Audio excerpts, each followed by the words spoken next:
everybody. Happy Sunday night. Today is February 2nd, 2025. It's Groundhog Day in the States. This is, I guess, officially our first 2025 season across the pitch episode. It's just the original duo tonight myself, Mike Barrera, and Dave Miller from England. Dave, as I get these links out and share everything, how are you doing? How have you been? And, what are your initial thoughts on this Union season? I mean, things are good, obviously. As a Philly sports fan, I mean, things can't be much better. A week out from the Super Bowl. This time next week, we'll all be, if you are an Eagles fan, we'll all be, sitting on our hands watching the game, probably shitting ourselves as, reliving the last Super Bowl. But I mean, yeah, things are good. Looking at the Union season, unclear is probably the word I could think of. I mean, it's pretty unclear. I mean, on how things are going to go. I think, I'm saying clear, I think we've all got potentially an idea of how things are going to go, but I think, unclear in the sense of what is the vision of the team. Is could be a rebuild. This could be, a rebuild or retooled, whatever you want to call it. But I mean, things probably haven't been as clearly communicated from the top of the franchise down to the supporters as to what to actually expect this year. I mean, again, and I think you pointed out yesterday, Mike, and you can say it's a rebuild, it's this, it's that, but we'll get onto it. But you lose a player like Jack McGlynn. I mean, if you're going to go the young player route and you're going to focus on youth and go much younger, you get rid of. But then you get rid of a player like Jack McGlynn. If you then keep an Ali Bedoya, it's confusing. I don't really know what to really expect from the season, and we'll get into it a bit later on. But the moves that have already been committed are extremely confusing and disappointing in some cases. That's how a lot of people feel. I think confusion is a good word. I think uncertainty. I think even disappointment and embarrassment to some people. I think there's a point now where this franchise is. There was a moment when this franchise was something you bragged about. Hey, listen, I'm a diehard Union fan. Hey, listen, I'm going to Chester tonight to watch the game, and now it's very much people are just abandoning their season tickets and not even really promoting that they are supporting the Union right now. And even the Flyers, I think I mentioned on Twitter, the Flyers just made a move to really kind of build around their main player Michkov, while the Union are doing things that are leaving our heads, kind of scratching over here. At the same time, they also just signed a cheese brand with Cooper Cheese. So you have some excitement, I guess, for the people who love cheese, and then, but it just seems like there's no sort of what's the right word for it?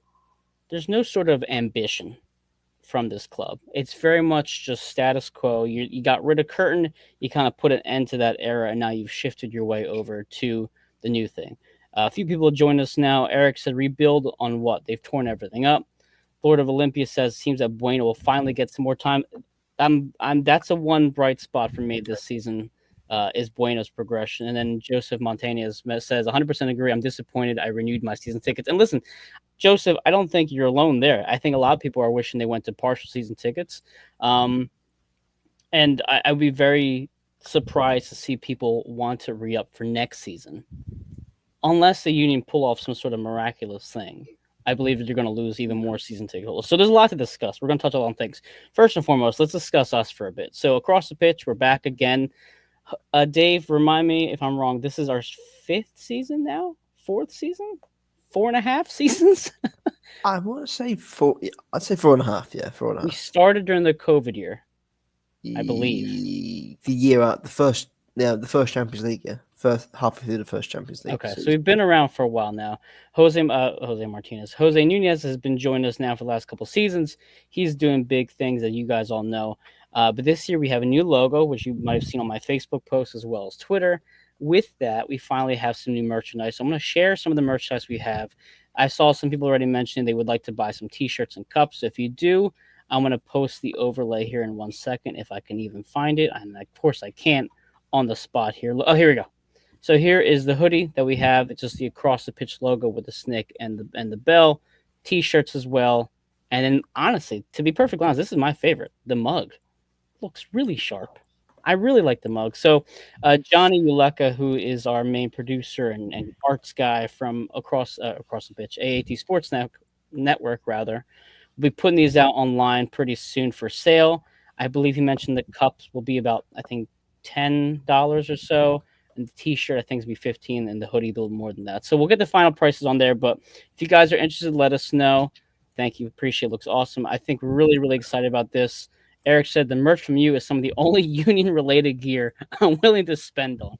And then Dan says put on the beer glass. And I think Dan actually we might have beer glasses as well. So we're Hell gonna have a few things, very simple items, but I think everything something that everybody can enjoy.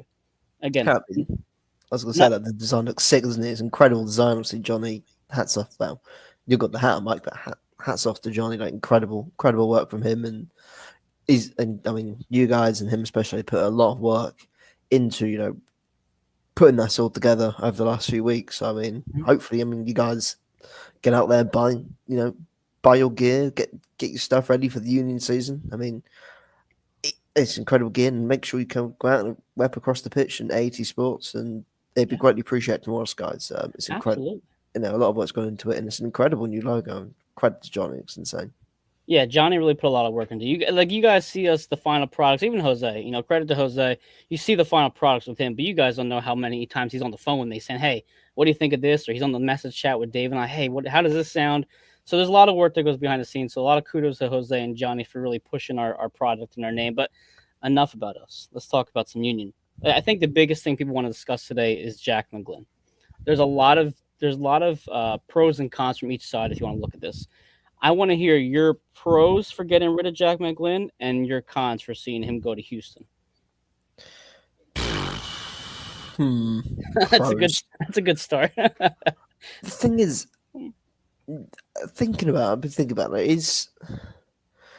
Is the reason that it looks so bad is because he goes to another MLS franchise, and it's you know you're gonna be coming up against him. I mean, you think if he does go to, I don't. I think it's a mixture of the fact he goes to another MLS franchise, Yeah, and the figure of the fee is so low. I think you're hoping like for years you're thinking, oh, he could be a $5-6 million player, or he's a young player with like great potential. Whatever, like he's done a lot of great things already. He's played for the US men's national team now. He's scored a goal. Like there you go. He's got that on his resume. You're thinking, he could go to another. He could go abroad and get pocket a few million and use that. But it's but he goes out west and out down south to Houston for only $2 million. There's other fees on top of it, but $2 million and a 50% sell-on fee plus bonuses if Houston yeah, moves him as well. Go ahead. yeah, that's what I mean. So like you're banking on X, Y, Z, and I mean to be honest, you're now banking on him kicking on and then going further. And whether that does happen or not, it's another completely different story now. I mean, he could. Sure. I mean, hopefully, good luck to Jack. Obviously, hopefully he goes out there and kills it, and hopefully he's playing, out there in Holland or wherever else. I'm trying to think, Austria, whatever, in the next few years, and you can get a nice sell-on fee as yo Brady. But hopefully he gets a good sell-on fee on top of that. But Well, so here's the thing as yeah, well. So Jonathan Tannewell had mentioned as because people are saying, well, how about Europe? How about Italy? How about where are these other offers coming in? So Jonathan Tannewell mentioned yesterday on Twitter. I understand there was an offer as well from Italy that rivaled Houston's, but it was not as big of a payout, and it involved a contingency clause that they were the Cesena was not being relegated from Serie B. So there was a few things that I guess didn't fall the Union's way in terms of wanting to move McGlynn overseas. A lot of people are saying they like this move simply for the fact that McGlynn did not fit the Union system. So now with Carnell coming in, they mentioned the high press, and we could even say with Curtin's system with the counter, he didn't really fit that system. So you go to Houston and I don't follow Houston from what I'm hearing, they're more possession based, which would be great for McGlynn. So I want to throw an idea at you, Dave, and I want you to see if you agree with me or not. And I want to also bring in third Dan. He's mentioned the formation. Will the formation change with Carnell? Probably. We're going to kind of see how that's going to look pretty soon. And then Lord of Olympia says, is this manager trying to become more defensive? McGlynn not having been defensive strongly. I think probably yes. But here's my take on McGlynn.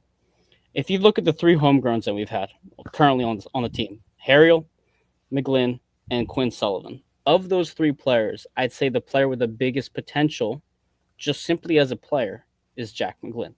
We've seen what he does on the national team. He's obviously had some amazing goals. He's really done well as a player from just his passing ability alone and his left foot. I think for the Union, though, the best player is Quinn Sullivan.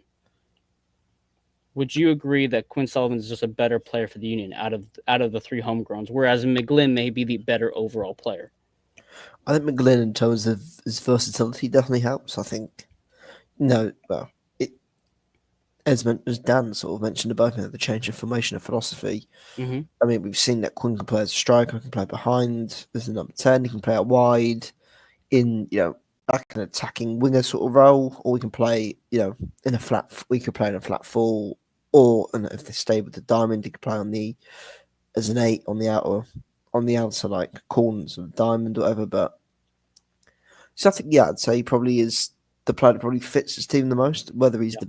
I think I agree with that statement. Obviously, Nick Harriel's done a solid enough job with what he's shown throughout his Union career, but yeah, I Sure. think Quinn probably is the player that best suits his team. But yeah, it's just whether we see him kick on again this year or not, whether we see him sort of become whether we see him somewhat become, a focal point in the Steam Tube, which would be quite nice to see, Yeah. another new focal point. But I agree with that statement. I think Quinn probably is the player, and maybe whether the emergence of Cavan maybe helps him kick on a bit more. Having his brother in the team and having the two of them, either linking up or a friendly brotherly rivalry of trying to outdo one another. Who knows? Or like that might help him further. But I mean, he definitely is the player that fits the system best and potentially possibly has the most potential out of the three to kick on and do more. Yeah, I would say that last season, I think as a whole, Quinn Sullivan was the most productive of those three. I think at times throughout the season, Quinn Sullivan was the best player on the field. Period. I mean, I think if you're going to say who's the most important player on this team, I think we can all agree Andre Blake is still, even at his age that he is now, the most important player on the Union roster. I love all the references to Cooper Cheese, by the way. I like on the comments. Keep going in. Go Birds as well. Yeah, Um, but I think Quinn Sullivan has emerged last year as arguably the most dangerous player for this Union team. So I'm curious to see how he fits in this new system. You mentioned Nathan Harrell. I think we have kind of gone back and forth with the idea that he has improved, but there's still some learning curve for him. He's also very young. But in terms of depth, this was one of my concerns with this move, and I think you mentioned it as well. You want to go younger, but you also want there to be depth behind the starters, which we did not have last year. And then finally, once we did have depth, you got rid of Martinez and Carran's and all that stuff. yeah, So now you have a team where you lose Leon Flock, you lose Jack Elliott to Chicago, you get a year older with Glessens and Kai Wagner, and Kai Wagner just simply has not taken a break, but eventually he will need some rest. And now you're getting rid of McGlynn. Even if he didn't fit the system, he was still at least a player who was dangerous any given moment, and he was depth behind this midfield, which is a lot of uncertainty. We heard Lord of Olympia mention Bueno. I would love to see more of him, but right now we don't know what he has to do. DJJ, what's he going to bring to this new system? We have this new midfielder that we got from Serbia, Lukic, that Jose Nunez had kind of mentioned about earlier this week. What's he going to bring? Even the new center back, I'm going to butcher this name, Glavinovic. How does he get into this mix, and how is he brought into everything? So there's so many question marks. At least with McGlynn in the roster, I had some certainty of what I was going to get out of him, and now that's gone. yeah. I mean, and then Phil mentioned what's this new system. What do you think about Carnell and what we've heard so far about him, Dave? I think the biggest thing is just how would the Union going to play? I mean, we've seen the diamond and different iterations of how they play in the diamond for so long. I think I think Jose sort of comment sort of Jose said, like, it lives and breathes with what Tanner wants, and if Tanner wants to stick with his diamond and they want to go, I mean, who knows? I mean, this team has for so long been crying out for a different shape or a different style of play. Sure. Also, I play with a different shape where you can, because I feel like if you restrict yourself to a very this team the last 4, 5, 6 years has been very focused on playing a five with three midfielders and two strikers, whatever, or the Christmas tree, or Hmm. or the diamond. Like it's very, very narrow. There's no width to it. I mean, you rely on your fullbacks to really give you a width and you know crossing the ball in the box. And if they struggle to get, I mean, it's happened the last probably season and a half now where your fullbacks have really struggled to really make an impact from open play. Hmm. Obviously Kai was much better from set pieces last year, but at the right back position, there's been nothing in terms of productivity, and you're getting nothing from that side in terms of, you know, crosses in the box. And Bizo's regressed massively as an attacker. From when he first I joined to don't. now, he's regressed I massively. don't even know if he's regressed. I don't think he's actually progressed to what we think he's going to be. I think No, this is just who he is. But go ahead. yeah, no, but I think if you look at what Bizo was when he first came into the team, he was bombing down that right wing or right side. He was putting good crosses in the box. He was being aggressive with the ball. When his overall delivery was pretty solid. I mean, now you look at now, I can't think of the last time he produced a decent cross for a chance. It's been a while. Like Yeah. again, Go ahead. it's all right back then. I'm saying Nate Harry was much more defensive minded. Um, you know, and you just look, there's been no productivity from that side. Then you're relying a lot on Kai. Yeah. And again, there's still uncertainty there. Is he going to Europe? Is he staying? Like, if he then gets shipped off to Europe, then where do you stand in terms of your left back position? Because you haven't got a backup left back of note Well, anyway. it'd be. I'm gonna say be. I assume it'd be Westfield, which I'm sure if Vince is watching right now, he can probably sing his praises for Westfield. But again, it's an unknown that's gonna be back Exactly. there. So go That's what I ahead. mean. Like, you got no experience there. Then you're looking potentially at a back line of, um, you know, Harriel. I mean, a younger player, but his experience has done it. Um, Glavinovic, who Yeah. no one knows of. Obviously, Glesnes, who again he has the pedigree, but going off last year, he wasn't the same player as last year. Is Glesnes progressing? And if he is regressing, is he? Well, are we going to get the same Glesnes as last year? Was it just a down year for him? Like again, you're going to a season of unknowns with Glesnes, where you know up until last year he was the ever reliable, and then suddenly he just sort of fell off a cliff. I mean, listen, you can say the same about Baribo. Yeah, We didn't see Baribo at all.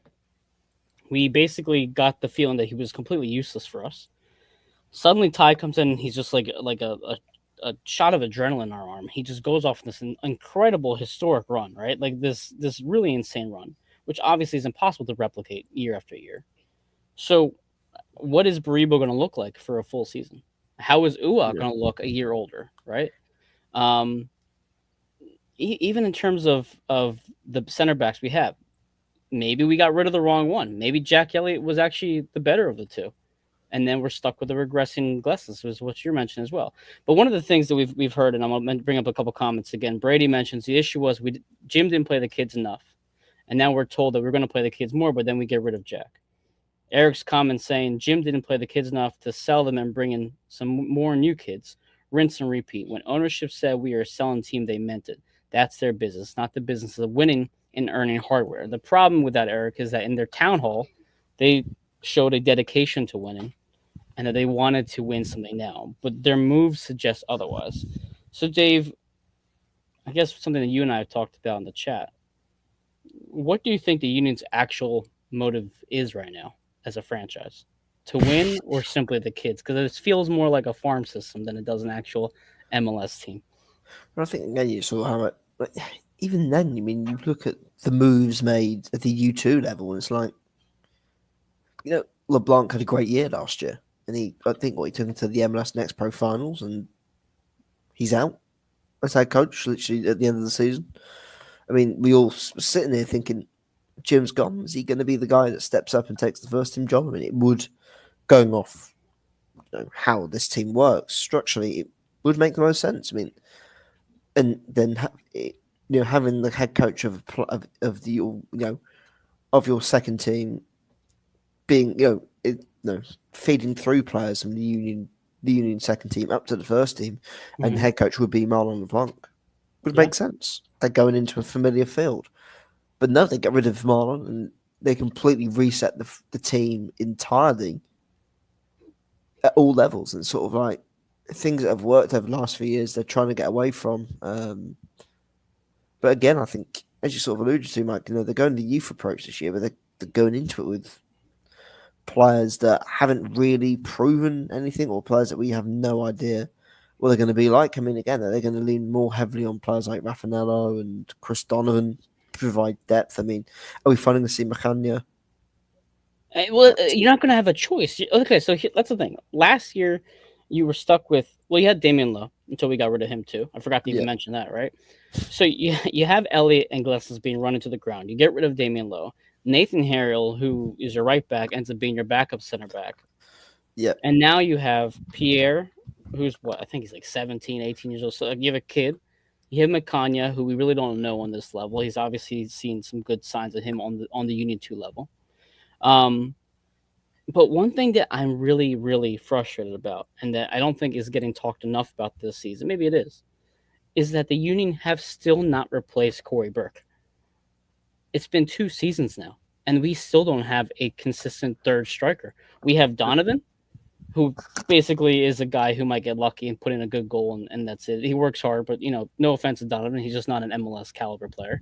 We have Marcus Anderson, who was basically in the doghouse ever since he gave up the Cincinnati game, but who was very impactful for Marlon LeBlanc for the Yeah. Union too. So But I'm actually excited to see him. Go ahead. same I'll with let you go. Anderson. I mean, he started the season quite well. He was quite a He bright did. spark to the start of the season. Okay, you got a decent play, and then he just never played again. I mean, again, hopefully we see more of him this year because he seemed a solid acquisition, in the early stages of last season. Hmm. But I think, again, it's interesting you mentioned the striker because, again, that was a massive talking point of the midway stage of last year when they had the whole town meeting of we need players, we need whatever. And they brought in a Denner in and that didn't work out. He And, was awful. again, like they're still needing a striker and there's no movement. Well, at the moment, there's no movement to get one. I mean, and you look at the Glavinovic deal. I mean, if he comes into the Union and excels, I mean, I'm not entirely sure of what all the details of the deal, whether it's like So 1 year loan. do the Union have to buy at the end of the loan, or is there an option to buy? But I mean, if he impresses and does really well, and Newell's old boys sitting there going, "Well, we just take him back, and he's gonna be our player next year," or you look at other teams like Inter Miami or whoever else who have Inter Miami have got like an Argentinian sort of influence there with Messi, and then Of looking and go, course. could we then hijack that deal or whatever? Like you're then banking on using this kid. I mean, again, I'm not against the loan deals, but I mean, you're banking on this kid one having to be a success this year, but then two, you're back at square one. Then potentially minus Glesnes as well, where you've got no centre backs. With Yeah. Glavinovic then goes back there or goes elsewhere, you're potentially at a risk of like resetting an entire position or your entire back four. I mean, there's a chance next year your only defender is Harriel as well. I mean, it doesn't seem as much forward thinking either. You're putting a lot of pressure on not only Glavinovic to work out and then potentially sign him. If he then plays really well, do you have to pay a bigger fee? Like, Well, and then Macania as well. You're banking on Macania showing stuff this year, and if he can do the breakthrough. see, okay, so two things real quick. So I'm going to mention the transaction on Glavinovic. So it's a 1 year loan with a club option to transfer on December 2024. He also it fills an international spot. So that's just from a thing they mentioned on the press release when it first came out.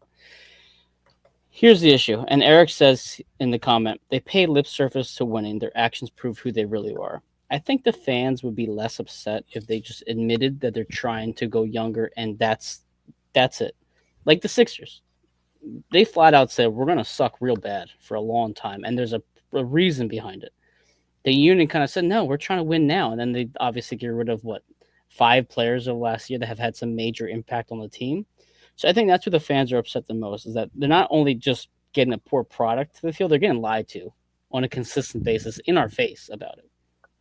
Um, but beyond that, though, I mean, I think one of the things that concerns me the most is the depth. I think Kenny mentioned we need a super sub. Who is our sub right now? Who's our starting lineup? And who do you go to the bench when you're in a tie game 1-1 and you need a goal? Who's going to come off the bench and create a spark? Is it going to be Marcus Anderson, some kid who's barely seen playing time? And at the same time, one of the things that I didn't like about Curtin last year and in general was the fact that he didn't play his backups. He didn't play Bueno. He didn't play McConaughey. He didn't play this person and that person. So we never got to see what they had to offer. We went a full season without seeing our backup center back in McConaughey for just inexplicable reasons. So I'm fairly agitated. I'd say that's how I'm feeling entering this year. I'm agitated. I have very low expectations, and I don't think the fans have much hope for this year. And I think losing McGlynn, even though it may have been the right move, the morale is very low for the fans. And I mean, how would you feel if this was out going on in England? I mean, would this even exist in England to this level? I mean, you see it, but it's like he's just baffling. He just not isn't again. It's just no. There's no depth in this team. That's the issue. There's no depth. Like I think, as you mentioned, like almost you lose Kai Wagner. What the hell do you do at left back? I mean, if one or two strikers goes down, what'd you do then? You then rely on Chris Donovan and Mark. No, playing Chris Donovan, who knows, like again, Chris Donovan's come out with really important goals, but a guy that you've also seen you can't trust him, to play a 5-10 game stretch as the main striker. I mean, you lose players like Quinn Sullivan. If Quinn Sullivan gets injured, you've got no attacking midfielder. I mean, you're then looking at David Vasquez, Jeremy Raffanello, CJ O'Neill, whatever. You're looking at those sort of players to then step up and join it is the thing is, I mean, these players could end up being really good, but you don't know, and that's the issue. There's too much uncertainty. I mean, Cavan's 15 now. I mean, Yeah, 16, I think, in September. I think his birthday. Again, you're then potentially relying on a 15-year-old, but then you're risking of him. Kevin Sullivan card right there. But go ahead. You're relying on a 15-year-old like Yeah, save you as well. Like it just again, these kids could be really good, but again, it's not. This could end up being the case of with young players, you typically want to like feed them through slowly and bring them in, give them a development path. And you see it like in England, that's what typically happens. I mean, there's the rare cases of players like Marcus Rashford who are just chucked straight into the fire, and sometimes they pan out, but sometimes you throw these kids out there and they crash and burn, and you don't know what's going to happen. and well, Kenny mentions that here. He says, "I think these young guys are capable to handle themselves, but what happens if they come in too soon and get pummeled? That's probably pretty detrimental to a player's development, and not even that. Like, how would the established players like Gazdag or Tai or Ua, how can those players play to their potential when they're surrounded by players that are not yet ready to be in that position? Even Kai Wagner, he has the ball on the left hand side of the field. He passes it up and to a bunch of unknown players who have not yet really earned MLS experience yet. How does that then limit his numbers? So now, if you look at the Kai Wagner's numbers from 2025, it's nowhere near where they could be because you're not surrounding him with playmakers. You're not surrounding him with people who can actually go ahead and put good MLS minutes on every single week. No, But go ahead, finish your previous thought on that. no, but it's like I just try. He's just again, these players could be really, really good. Who knows? But I mean, again, you're then throwing them out there. I think, you know, say Kenny made a great agreed with me somewhat. This could be detrimental. Even in a couple of injuries happen. Wagner gets injured, and there's no fucking there's no depth in the midfield either. If someone say if Downey Jean Jacks goes down injured, and Bueno is struggling for form, or Bueno's dealing with a knock. There's no midfield depth either. I mean, you're then relying on players to step up, and there's no depth. That's another issue. I think I mentioned it before. If Kai goes outside the transfer window, and there's no contingency plan to replace him, whatever. Or there's no backup experienced backup that comes in to replace him. They're relying on what Frankie Westfield you said to them. Well, yeah, and then for the international windows, when there's international breaks, right? You think about what happened last season with Blake's gone, Gozdog's gone, Baribo's gone. Yeah. It's just like, okay, so now you're missing even more pieces. More Jillian pieces. Jillian, by the way, from the one team we agree on with Kyle Almany, her husband. Great show, great people too. If you approach it like I did the Flyers this season, some exciting young players, low expectations for winning it all, and building. Let's not think of the Flyers' current stretch, though. I think that's what you have to do. That's a realistic approach for Union fans, is to go into the season thinking, I'm going to try to get optimistic about these young players and then hope that they stick around longer than a few seasons. right? Because we got excited about Paxton and Brendan and Mark McKenzie, then they left. We're getting excited about Jack McGlynn, he gets sent to Houston.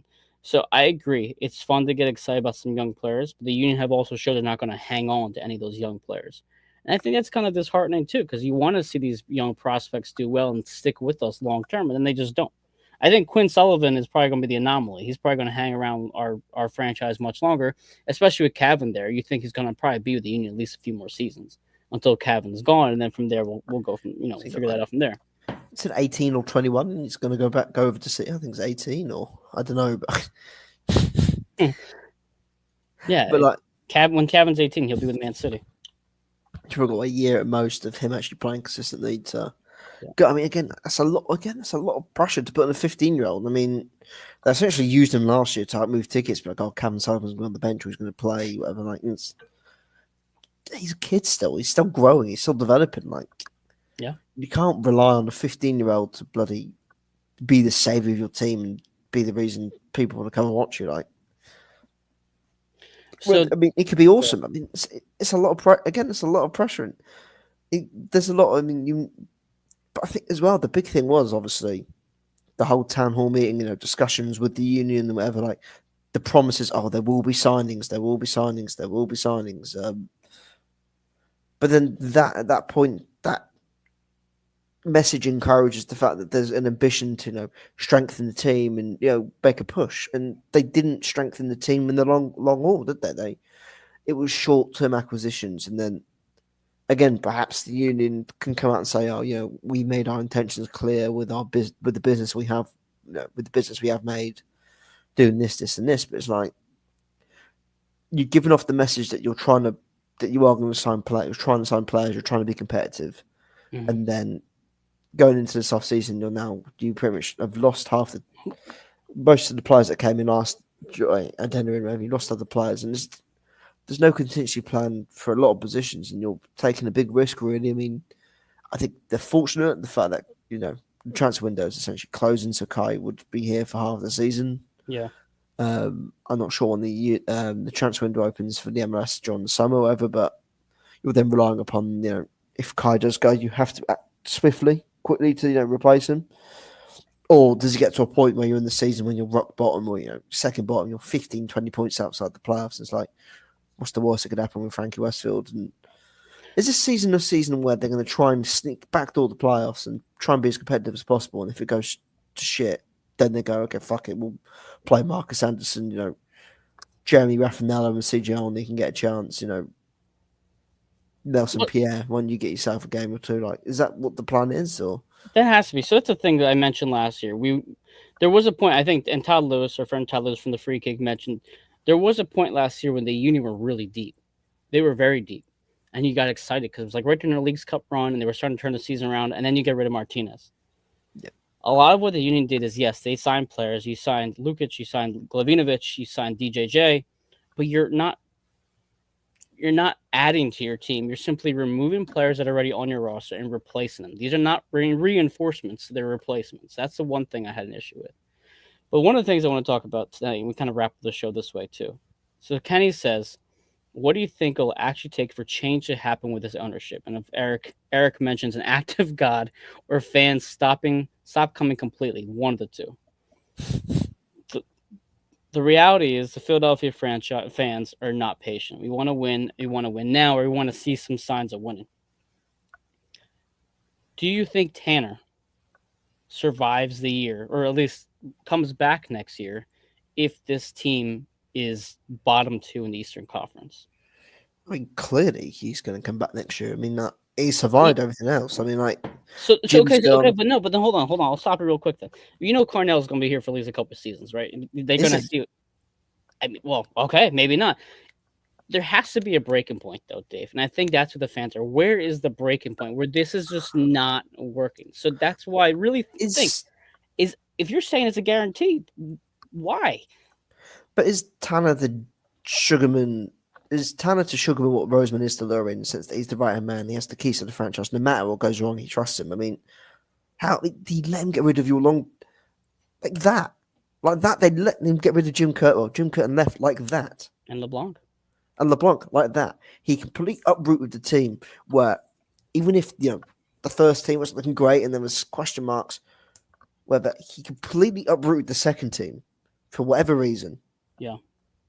And that was the pride and joy last year. That was everything they sold themselves on. Like, we've got a great union too, who is who are doing great work with a lot of great young players. We've got a great head coach there who's doing great work with these young players. And like that, the coach just they don't re up the coach. They get rid of the coach who was doing great work with that team. And Sugarman let him do that. This team clearly ride or dies with how Tanner looks at it. I mean, we've discussed it for the last 2-3 years. 75% of these transfers haven't worked. And he's still trusting him with the money and he's still trusting him to bring these players in. He's clearly got an intent.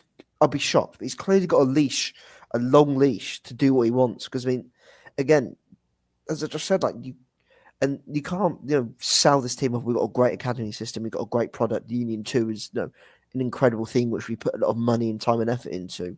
Look at how well they're doing this year. Look at how great our head coach is doing. To then go, we'll get rid of the head coach who got us to the finals last year and was had us playing really well.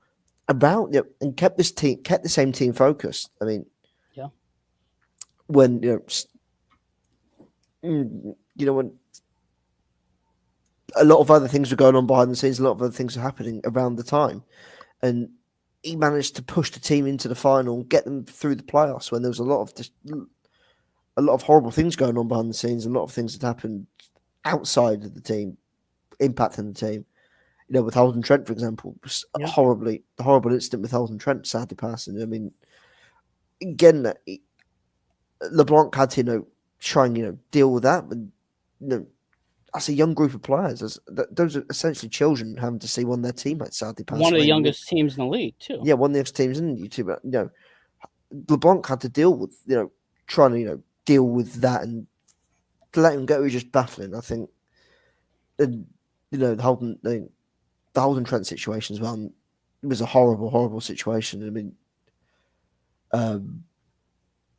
again, that there's a lot's gone on with this team, and a lot. I mean, sorry, I've gone off the diversion there, but I mean, again, LeBlanc had to keep a team like that together and keep them focused, and he did. And even with with other circumstances, not just Holden Trent, but other circumstances with Jim's future and uncertainty in that situation, and with players coming in and out of the Union 2 to play in the first team, he did so much with that.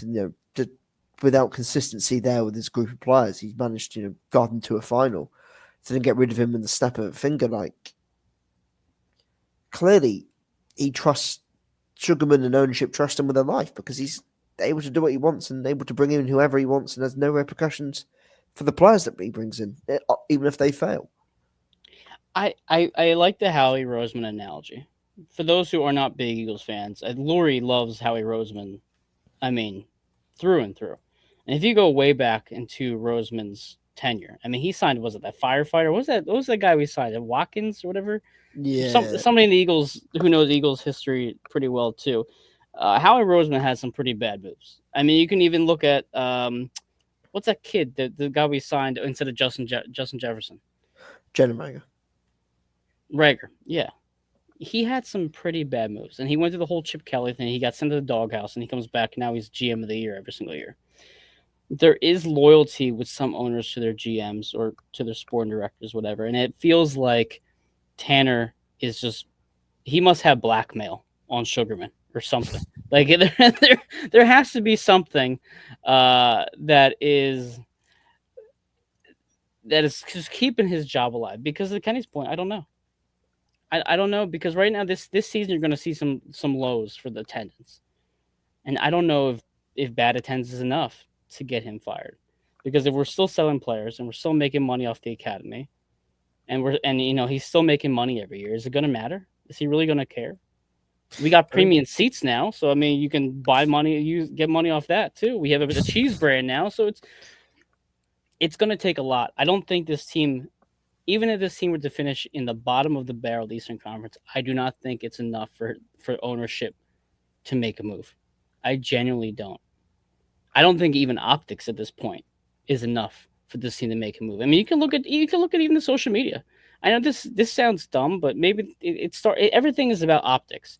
You have the Union social media team, who can't even put out the correct Kwanzaa AI generated post and then just leaves it up there. And the fans are pissed off because for obvious reasons. And they just don't answer. They don't comment. They don't fix these things. So it seems like every single part of this franchise, from the social media team to what they care about, to the way they treat their coaches, But to the ownership, is so out of that's like, touch from reality. It feels like they're the cool kids at the cool kids table, and you can't sit there unless you're part of that table. but even then, And it's like that's it. Jim was just out. Jim was let go just so abruptly and so quickly, and nothing was done to like thank him for his departure. No, like massive, like there was nothing. I mean, whether he departed on bad terms or not, but I mean, again, that says a lot as well. If the most successful head coach and the most successful coach in the team's short history, and the guy who essentially took them from irrelevancy to on the cusp of you know what a Champions League semi final. I think Sure. even you said it, Michael. I think you said it on Twitter, like seconds away from an MLS Cup becoming champions of the MLS. A coach that essentially took him relevancy to relevancy, the first ever playoff win, whatever. Like for him to go and essentially not get any sort of send off, either things have ended really badly in that regard, We didn't even or talk about that. The 2 weeks it took for them to put out a video for Jim Curtin.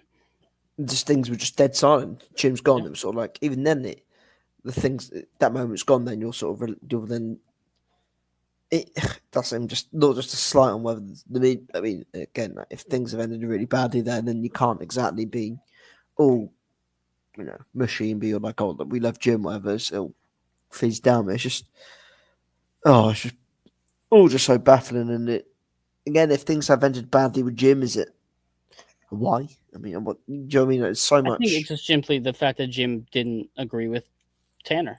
And we saw Jim Curtin throughout many press conferences here kind of hint we need some more players. And you see Andre Blake and Kai Wagner mention, hey, we need some more players, we need some more Yeah, depth. And they but just don't again, get they don't get listened to. That's a problem. what do they? At what point?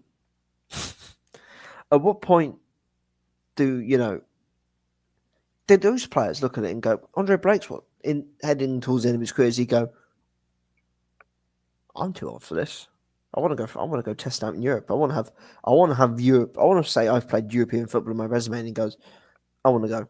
Kai Wagner at this point goes, I don't want to. I don't want to sit here and play for a floundering team who's happy being towards the bottom and just getting their banking on having one or two good academy players come through every so often and making a couple of $1 million and Yeah. he goes, I want to go to Europe. I don't care where I go. I want to go back home. I want to go to Europe. Do you know what I mean? Like, Yeah. at what point do those players get sick and tired of it? Andre is the heart and soul of that team. He is what the Philadelphia Union are about. He is Mr. Philadelphia Union. I mean, like when you think of the Union, you think of Andre Blake and everything he's done for the team. Like if he's openly getting sick and tired and speaking his mind and how pissed off he is at the fact there's no depth, like Well, Kenny mentions right here, Kai is liable to get in a lot of trouble this year speaking his mind. If things go south, I expect him to be the first to speak up. And you know what? I hope he does. I hope he does, and I hope that Andre does, and I hope these players hold their ownership I mean, yeah, accountable. Whether they do anything or not, it's a different story. Phil mentions with 2 bad seasons be the breaking point. No, I don't think it will be. I genuinely no, don't think it will be, and that's the thing. I don't think the fans have any trust in the ownership.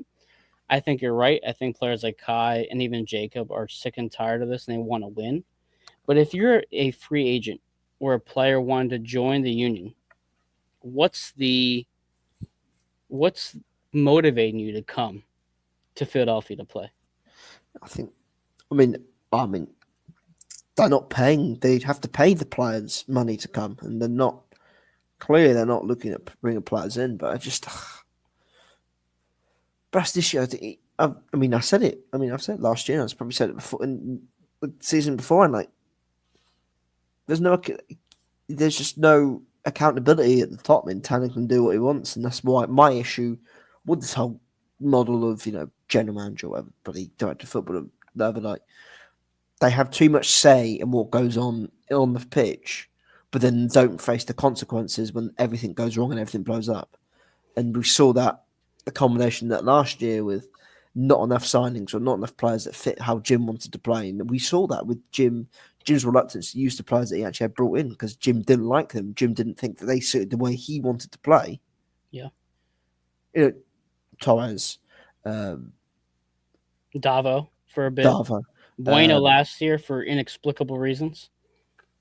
Whether happened with Bueno, who knows? But I mean, like, who was the other one? It was Torres and Well, Pereira. Makanya didn't play. Oh yeah, Pereira, Pereira. like, Andres Pereira will be the biggest mystery in the last couple like seasons. those two, like, they come in and nothing happens. Like, they clearly weren't players that Jim wanted, but again, he's the one that fell on the sword. And the general manager who failed to appropriately equip him with the players that Jim needed to be competitive or be successful gets away with it, and he gets a chance with another general manager. And as it stands right now, isn't appropriately, getting him players in. I don't know when the transfer window ends for the MLS, but I mean, again, you're looking at a squad this year where probably a starting 11 is. I mean, we don't even know. There's no going off this change of system. How do you play a change of system? They haven't acquired players to play a change system. The squad they've got right now is set for a diamond 4-4-2. But again, if this team can't press properly and they can't counter press properly, and they bypass the lines, they're fucked. This team has to be very defensive heavy. They're This team fucked. has to be a team that just thrives off defense. But again, And they're going to be a lot of low scoring games. There's no chance this team has the no, offensive output that they did last year because they were scoring last year. no. But again, if this team wants to play a heavy press and they want to, press and lead on the front foot, as soon as they bypass, if the press doesn't work, as soon as that press is bypassed, they're fucked. Well, what's plan B then? That's the thing we had with Curtin, though, and even the last season. There was no plan B. No, As of right now, I don't think there's a plan B either. Mainly, one, because we don't know what it is yet, but two, no. the roster isn't there to But supplement a plan B. it's clearly going to be a narrow team because there's no wingers.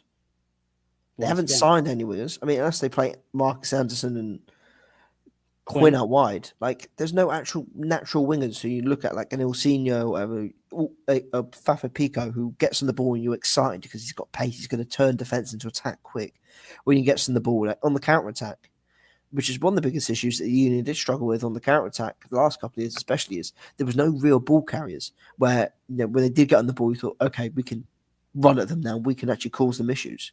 Well, Yeah. if they're plan A, who knows? But there was no players in that team who you looked at. I mean, who looked at and go, get on that ball, and he can turn defense into attack like that. Well, it was Quinn Sullivan. Like, as a Union fan, like, is there any player? Was there any player on the team last year, year before, and going into this year that you look at and go, when he gets on the ball, I get off my seat because I know something's going to happen. I can when Carranza was that player. Carranza, but Ty even then, Baribo. too much. Yeah, but even then with Carranza, sorry, too often he made the wrong decisions. I mean, as good as he was, Yes. look at the amount of games where the Union would have a 3-on-2 or 2-on-3, whatever, and they were on the break and they had the opposition stretched. The amount of times Carranza played the wrong pass, or he misplaced the pass, or he couldn't complete the pass, or he took too long to shoot. And you just thought, there's no player in that team who would make the right decision. I mean, again, Carranza made up for it because he scored goals and he scored some great goals. Yeah. You just look at the team, you look at the players, like there's no one there like an Ilsinho or Fafa Pico who has that blistering pace to get when he gets on the ball. You think, all right, we can play him on the back foot and we can get at them. Or Ilsinho, as he gets on the ball, he's going to beat 2 or 3 players. He's going to do some skill and he's going to get people going. Like there is none of that in this team. There is no one in that team who you look at and go, wait, perhaps Quinn could develop into that year. I mean, Cavan maybe, who knows? But I mean, I think Cavan probably is the one they're expecting to do that. But again, that's a 15-year-old kid, and as soon So I know I listen. I think last year we saw Quinn Sullivan be the most aggressive player on the field. Obviously, from an endurance standpoint, he was phenomenal.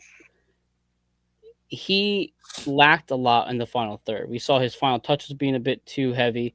Some of his shots were not on target all the time.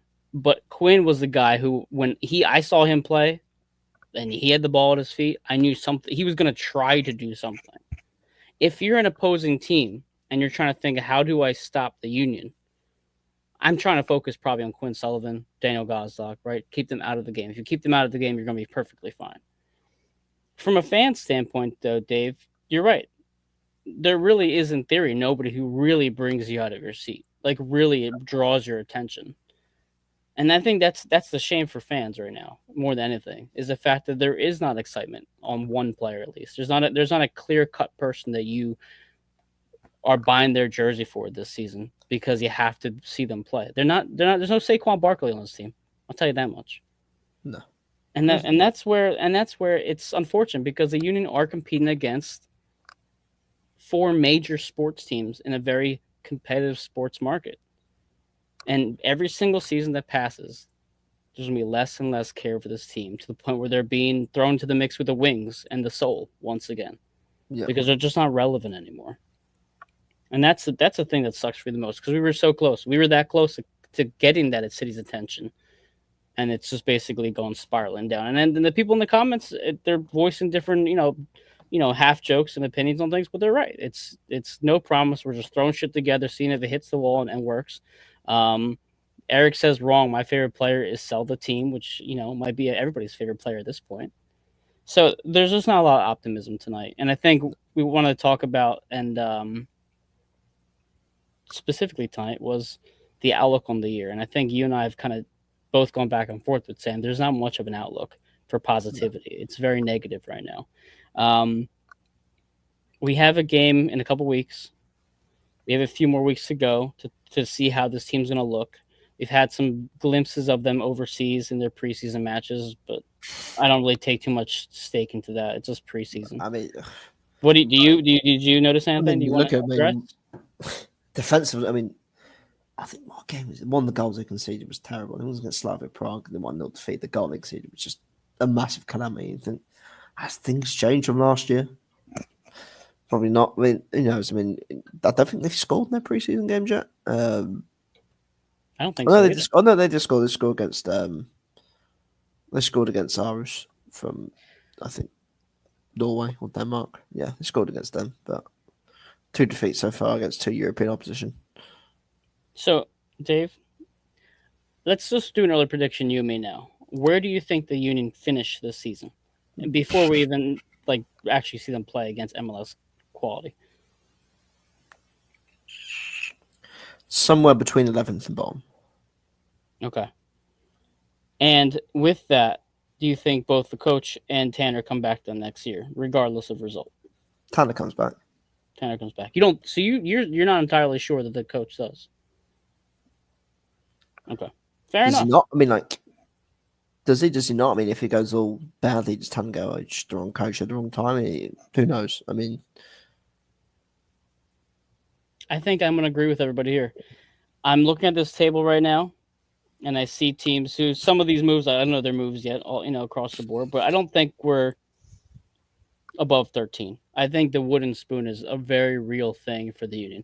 And to Philly Rover's point, the most exciting thing is a new kit release, and I'm not even sure if I'm excited about that. To be perfectly frank with you, why would I want to buy stuff for the Philadelphia Union when they don't want to put money to them? When you could put money into our new merchandise that we're releasing this this upcoming season for a much cheaper price than you're going to get for the Philadelphia Union.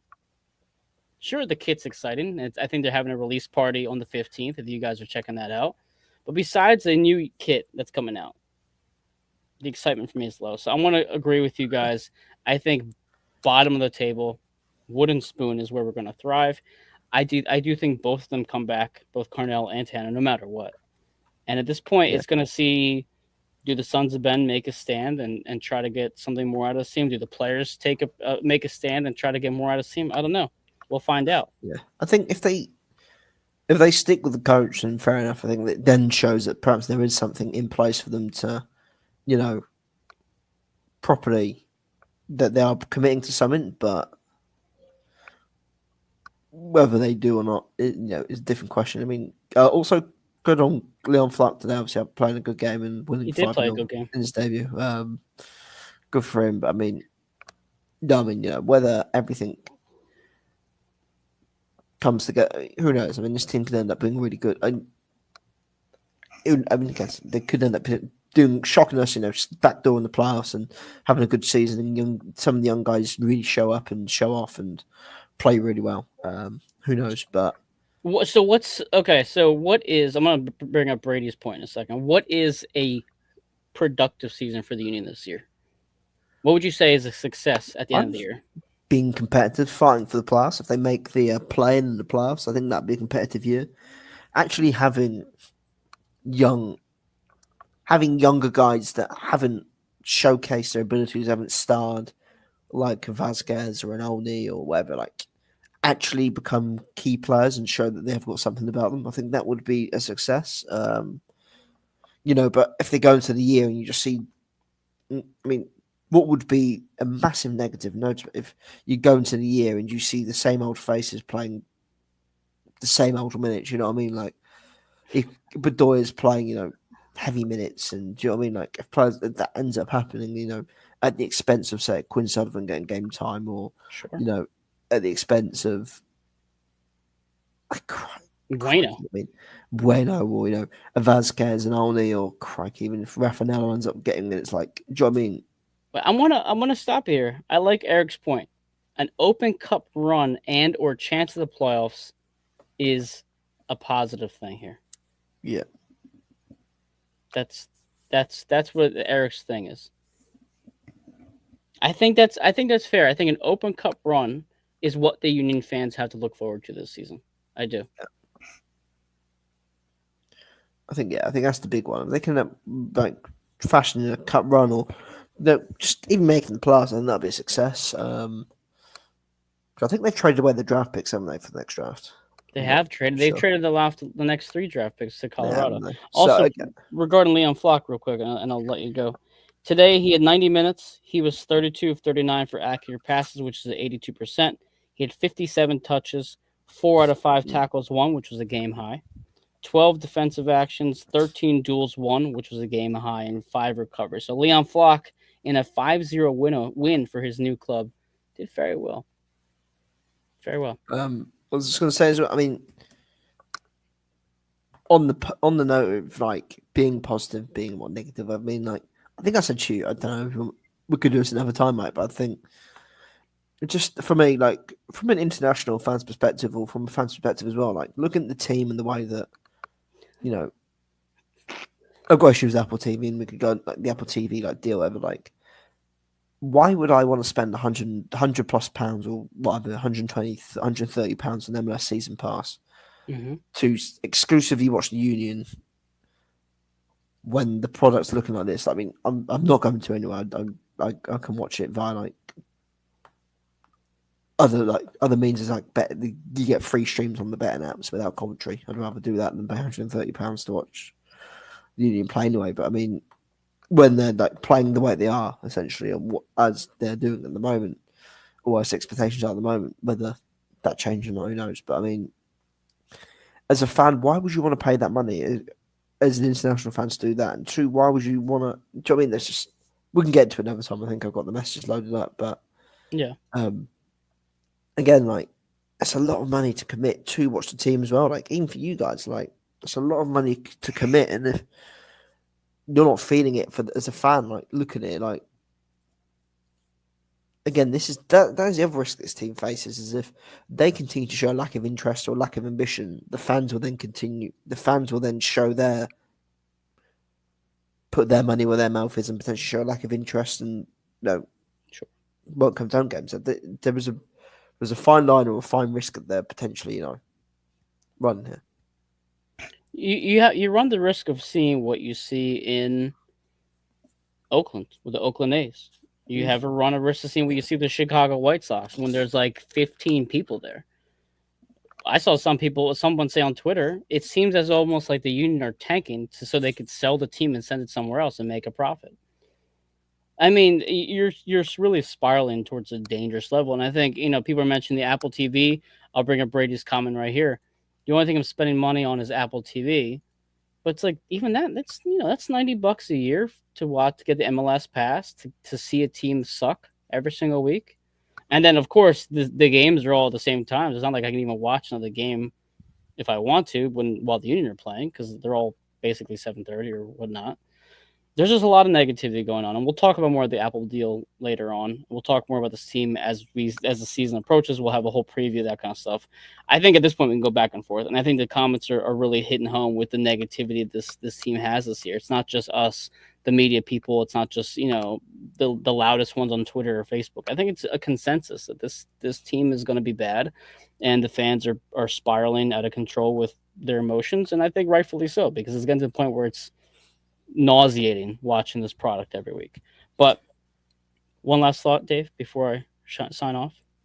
Uh, I was thinking again, it's they've got a couple of weeks now before the season starts to really show where they stand. I think they need another striker, whether it's, I think, as you said, a Corey Burke style striker, someone that can take the brunt of things, and it allows you to play another striker off on the last man and feed off the knockdowns, feed off the flick-ons. They need a target man for sure.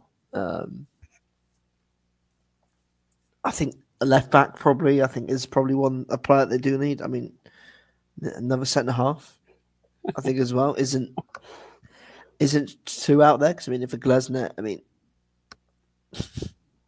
That's true. another centre half probably as well. I mean, you can't rely on Nate Harriel playing centre half every week if Glivinovic or Glesner gets injured and McCann struggles, or they don't like what they see from McCann. Like, they need another centre half. I think Pierre is going to be that. And actually, I'm kind of excited to watch Pierre. I really hope he gets minutes, but go ahead.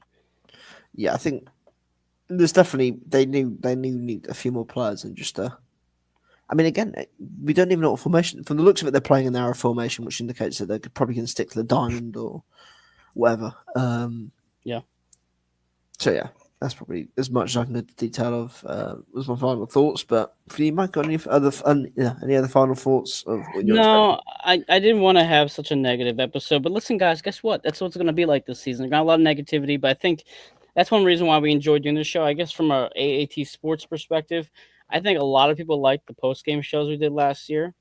I personally love doing them. I want to make sure we can have post game shows as much as possible. So I'm looking forward to doing that every single week. So I hope you guys enjoy. Stay tuned. Join the comments. Negative, positive, I don't care. I always tell people, come in here and tell us how you feel. That's actually the best way we can get a good conversation going. Yeah. Besides that, Jose will be writing for a Substack, as well as just keeping up with any sort of sources or rather any sort of news that comes out from his sources, and kind of seeing what this Union team does as the season quickly approaches. Otherwise, you can follow me on Twitter on Embraer1323. I have a Blue Sky. I don't use it. I mean, let's just be honest. TikTok, I have that also, but at this point, TikTok, who knows if it survives the year. Dave, GFC Miller, are you still covering? You're still covering Gillingham for another few months, right? Yeah, the best. I've got a few months left of the season. But yeah, I think what 3 weeks out from the year now. So I mean, this is going to be a big 3 weeks to see where this team's intentions be, whether how they approach the rest of the window, or how they approach the build up to the season. So cheers, Jarvis. But I think with 3 weeks out from the season now, I'm looking forward to my commentary-less games, and very, very quiet crowd audio from from the streams on betting websites. I think that's the way I'm probably going to go about watching Union this year. I think it's just rely on the free Apple TV games when they come up. I think that's the way I'm going to approach it this year. I just think it's a lot of money to commit, especially from across the pond. Again, I think I'm tuning every Saturday. I think, as you sort of said, Mike, we're trying to get in on the post shows when we can, post game shows when we can. Mm-hmm. But yeah, I mean, we'll all be watching. We'll all be offering our thoughts. We'll all be doing it throughout the week, whether it's about a game or whatever, or signing or whatever, injury news, whatever. Jose will be there, and Jose, make sure you follow Jose, Mike, myself. For not just Union coverage, but obviously Jose delivers some great scoops, get some great information out there, and make sure you follow the three of us.